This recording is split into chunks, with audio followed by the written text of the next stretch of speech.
Hello everyone, welcome to my YouTube channel Deserving Classes.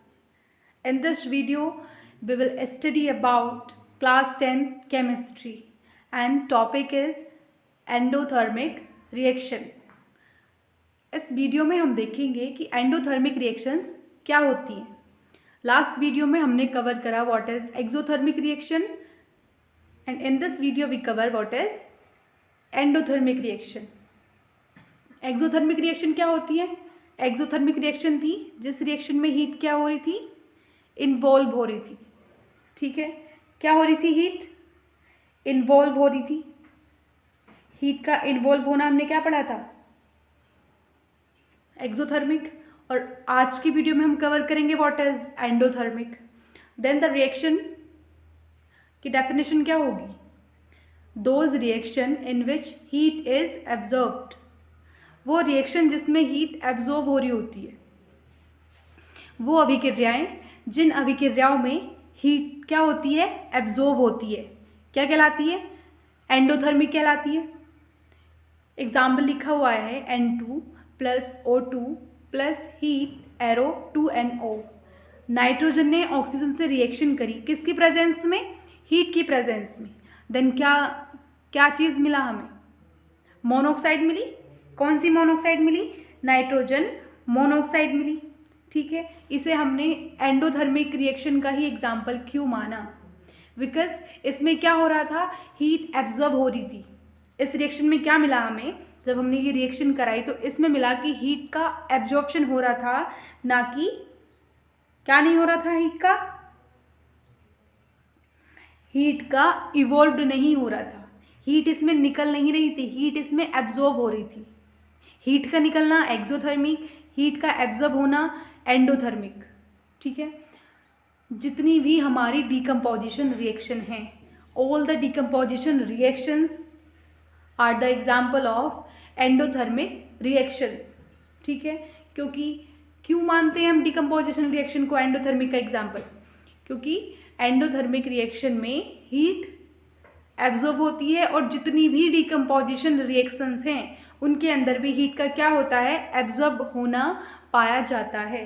Due to which we take example of endothermic. Photosynthesis को हम क्या मानते हैं? It is also an example of endothermic reaction. Photosynthesis को भी हम क्या मानते हैं? एंडोथर्मिक रिएक्शन का एग्जाम्पल मानते हैं. नीचे फोटोसिंथेसिस की रिएक्शन लिखी हुई है. क्या है reaction? CO2 plus H2O arrow C6H12O6 plus O2. अब इस रिएक्शन में आप 6 लगा हुआ देख रहे हैं, लेफ्ट साइड में भी और राइट साइड में भी. क्यों लग रहा है ये 6? रिएक्शन को बैलेंस करने के लिए. तो बैलेंस करने के लिए हमें 6 से मल्टीप्लाई क्यों करनी पड़ी? क्योंकि C6H12O6 हमें लेना था. क्या होता है? C6H12O6 होता है ग्लूकोज. हमें ग्लूकोज की नीड थी, इस वजह से हमें 6 से मल्टीप्लाई करनी पड़ी इक्वेशन को बैलेंस करने के लिए. तो फोटोसिंथेसिस की रिएक्शन में आप देख रहे हैं एरो के ऊपर क्या चीज़ डिनोट हो रही है कि ये जो रिएक्शन है किसकी प्रेजेंस में हो रही है? ये रिएक्शन सनलाइट की प्रेजेंस में हो रही है. और किसकी प्रेजेंस में हो रही है? क्लोरोफिल की. क्लोरोफिल क्यों लिखा हुआ है यहाँ इस रिएक्शन में? कि ये रिएक्शन सनलाइट के प्रेजेंस में हो रही है. इसका मतलब हीट क्या हो रही है? हीट एब्जॉर्ब हो रही है. ठीक है, हीट एब्जॉर्ब हो रही है. हीट एब्जॉर्ब होने से क्या होगा फोटोसिंथेसिस में? पेड़ पौधे अपना खाना बनाते हैं. फोटोसिंथेसिस वही तो होता है जिसमें पेड़ पौधे अपना खाना बना रहे होते हैं. उन्हें खाना बनाने के लिए क्या चाहिए? सनलाइट चाहिए. क्लोरोफिल क्यों चाहिए? अपनी पत्तियों को हरा कलर देने के लिए उन्हें किस चीज़ की नीड है? क्लोरोफिल की नीड है. ठीक है, तो क्लोरोफिल चाहिए. सनलाइट जरूर चाहिए. क्यों चाहिए? अगर सनलाइट नहीं होगी तो plants are not able to make their food. So sunlight also necessary. इस रिएक्शन में क्या हुआ? सनलाइट की प्रेजेंस में हुई. जब कोई भी रिएक्शन सनलाइट के प्रेजेंस में होती है तो sunlight is equal to the heat. Sunlight भी तो हीट ही होती है हमारी. इस वजह से फोटोसिंथेसिस को हम क्या मानेंगे? एक एंडोथर्मिक रिएक्शन का एग्जाम्पल मानेंगे. आई होप आपको एंडोथर्मिक क्लियर हुआ हो. अब हम चलेंगे next, that is last video में हम कवर कर रहे थे कि किसी भी रिएक्शन को हम ज़्यादा इंफॉर्मेटिव कैसे बना सकते हैं। उसके लिए हमने पहला क्या 3 पॉइंट माने थे। First is to indicate physical state, कि किसी भी रिएक्शन में उसकी फिजिकल स्टेट को रिप्रेजेंट कर दो, रिएक्शन बेटर बन जाएगी। सेकंड क्या लिया था, हीट चेंज कर दो। हीट चेंज को कैसे लिया था हमने कि एंडोथर्मिक और एक्सोथर्मिक की फॉर्म में, एब्जॉर्ब और इवोल्व की फॉर्म में, ठीक है। एक्सोथर्मिक हमने लास्ट वीडियो में कवर किया था और एंडोथर्मिक हमने इस वीडियो में कवर किया है। अब थर्ड पॉइंट अभी हमने डिस्कस नहीं किया, and third point is why indicating the condition under which the reaction take place. वो कंडीशन बता दो कि रिएक्शन किस कंडीशन में हो रही है। रिएक्शन की कंडीशन को डिफाइन करने के बाद हमारी रिएक्शन और भी ज़्यादा इंफॉर्मेटिव बन जाती है। तो अब हम देखेंगे what is condition which is apply in a chemical reaction. Okay, the next topic is to indicate the conditions under which the reaction take place. वो condition indicate करना जिस condition में कोई भी reaction हो रही हो। आप एक example देख रहे हैं, क्या है example देखिएगा, CO plus 2H2 एरो के ऊपर बहुत सारी चीज़ें लिखी हुई हैं, आप देख रहे होंगे कि 300 ATM, 300 डिग्री सेल्सियस, और एरो के नीचे क्या है ZnO प्लस CrO3, फिर बन क्या रहा है CH3OH।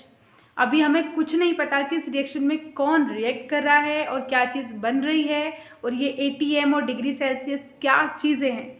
अब यही तो कंडीशन होती हैं, अब यही तो डिस्कस करेगी कि क्या होती हैं ये, इन्हें क्या कहते हैं और ये किस तरीके से कंडीशंस बन सकती हैं किसी भी रिएक्शंस के लिए।